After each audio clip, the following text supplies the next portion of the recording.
కలిగినటువంటి మహాపురుషుడే. అయినా ఆయన తాను నిర్ణయించలేదు. ఎందుకు నిర్ణయించలేదు అంటే ఒక్కటే కారణం. కశ్యప ప్రజాపతి తామరాకు మీద నీటి బొట్టు లాంటివాడు. రాక్షసులు ఆయన బిడ్డలే, దేవతలు ఆయన బిడ్డలే.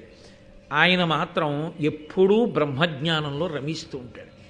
ఆయన దేనిని అంటిపెట్టుకునేటటువంటి స్వభావం ఉన్నవాడు కాదు. సంసారము నుండి తరించిన మహాపురుషులే సనాతన ధర్మమునందు ఎక్కువ. ఋషులందరూ సంసారంలో ఉన్నవాళ్ళు గారు. కాబట్టి కశ్యప ప్రజాపతి అటువంటి వాడు కనుక తన పత్నులను అడిగాడు, మీకు ఎటువంటి సంతానం కావాలని మీరు కోరుకుంటున్నారు అంటే, కద్రువ మొట్టమొదట కోరుకుంది.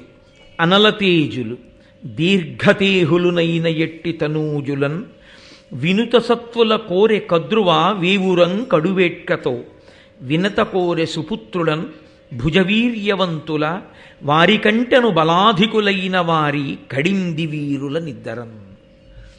ఇదొక చమత్కారం. మహానుభావుడు నన్నయ్య భట్టారకుడు ఎంత ఆశ్చర్యకరంగా రచన చేస్తారో. అది ఆయన ఋషి మహానుభావుడు. మొదట కద్రువ కోరుతోంది అగ్నిహోత్రంతో సమానమైనటువంటి తేజస్సు కలిగినటువంటి వాళ్ళు, విశేషమైనటువంటి బలమున్నవాళ్ళు, చాలా పొడుగైనటువంటి దేహములు కలిగినటువంటి వాళ్ళు, చాలా సత్వమున్నటువంటి వాళ్ళు. నాకు అనేక మంది సంతానం కావాలి. ఆయన ఒక చిరునవ్వు నవ్వాడు. ఇలా వినత వంక తిరిగాడు. ఇందులో మనస్థితి అని మళ్ళీ ఒక మాట ఉంటుంది. మనస్థితి అంటే ఎంత అక్క చెల్లెళ్ళైనా తోడికోడాళ్ళు కదండి. అందుకని ఇప్పుడు వీళ్ళిద్దరికీ ఏమిటంటే ఒకరికి పుట్టేటటువంటి బిడ్డల బలం కన్నా బలవంతులు ఉండాలని. కద్రువ ముందు ఏమనుకుందంటే 1000 మంది పిల్లలు, దీర్ఘదేహులు, అంత పొడుగైన శరీరం ఉన్నవాళ్ళు, అంత గొప్ప తేజస్సు ఉన్నవాళ్ళు, అంత బలవంతులు నేను కోరుకున్నాను. ఇప్పుడు ఆవిడ మనసులో ఏదైనా కోపం ఉంటుందా అంటే ఉంది అని చెప్పడం చాలా కష్టం. ఎందుకంటే ఆవిడ కోరి ఊరుకుంది అంతే.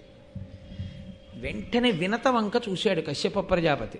ఆవిడంది, ఈవిడ ఎంత బలం ఉన్న పిల్లలు కావాలని కోరుకుందో అంతకన్నా బలవంతులైన పిల్లలు. ఇప్పుడు ఏమవుతుంది కద్రువకి? అమ్మ బాబోయ్, దీని మనసులో ఇంతుందన్నమాట అన్న భావన వస్తుందా రాదా?